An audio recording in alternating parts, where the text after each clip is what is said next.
All right, it is day number 5 for me. It's October the 20th.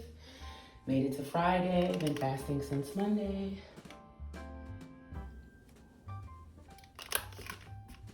Okay, 234.2. Spectacular.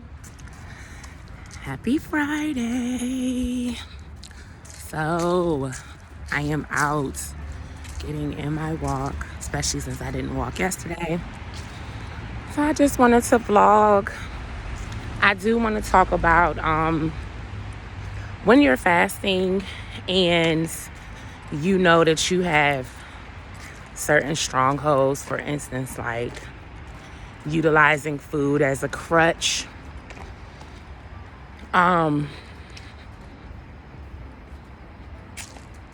You start to ask yourself questions, right?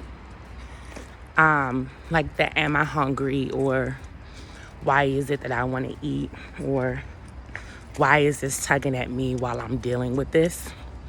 And a lot of times what you're going to find is it's going to connect to something that resonated with you when you were a child. So when you are fasting, remember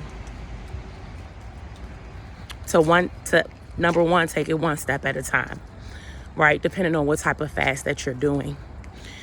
And the purpose of you fasting is for a number of reasons. It could be cleansing your system or detoxing your system.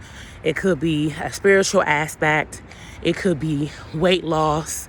It could be that you're trying to actually detach from food or alcohol or, whatever type of strongholds, whatever your reasoning or purpose is for fasting is whatever your reason or purpose is for fasting. But I just want you to be cognizant, right? Because these are the things that generally break our fast. And I'm speaking on when I broke my 12-day. Well, it was the emotional aspect of getting hit in life with a couple of blows. And I'm used to being comforted by food. But then it was also what was going on with me. Like I was feeling like extremely drained. Like I said, I felt like I had been in a fight, like beat up. So it was taking a toll on my physical. But I also was like, I'm done with this. I want to revert back to my comfort, and my comfort, I said I was going to get a donut, and that's what I did. It's sweets. And that's because when I was younger, I was neglected a lot. I was abused a lot. But the people who did the hurting, they would always pacify me. You know what I'm saying? With sweets. That's what you do when your father neglects you and he's not there every day. When he sees you, what does he bring you? He brings you candy, aunties, uncles, when they shoo you away, you know what I'm saying? And then when they realize, oh wow, I've done this, when they come bearing sweets, you know what I mean? So I was thinking about it. My mom was very verbal abusive, physically abusive.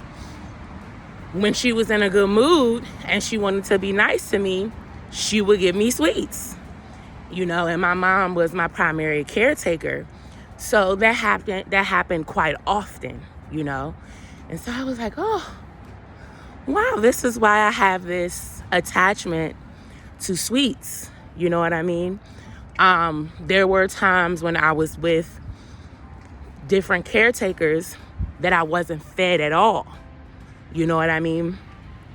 So, and that was a form of punishment. I also think that was a form of just ill treatment and abuse because of how they actually felt about my mom. Do you see what I'm saying? So it was taken out on a child.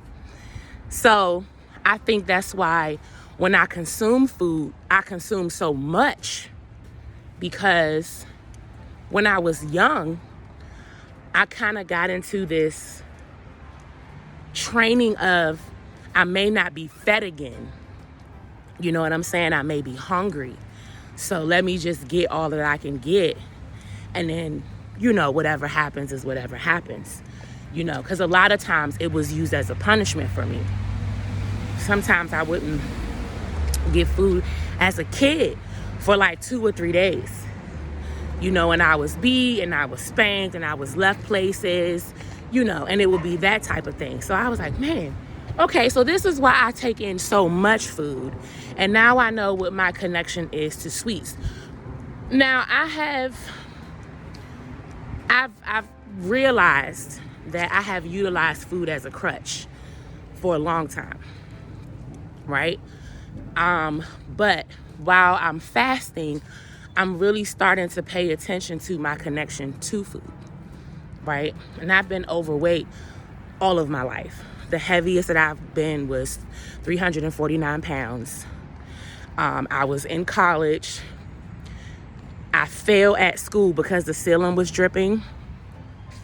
And I remember being in excruciating pain and having to get surgery, go through physical therapy. And I was like, nope, can't do this. The weight has got to go. And that's what I did. I dropped 100 pounds.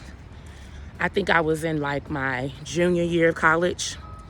So I dropped 100 pounds, kept it pushing. And then that's when I started really to teeter-totter between a certain weight range, like between that 200 and 250. And I was okay with that because for a long time I had been so much bigger than that anyway. So me being that 100 plus down for all of those years, I was like, okay, I'm winning, But as, like I said previously, you age, the weight gets heavier on your body. So you want to eliminate it, You've been carrying all this weight, which has made your bone infrastructure strong, okay? But as you get older, your bones are aging as well. So the weight is just becoming heavier on your bones, And that's when you really need to take advantage of your musculature system, because the healthier and the stronger your muscles are, right, the sturdier your frame and your skeletal system will be as you age. So yeah, that's the key and that's the secret.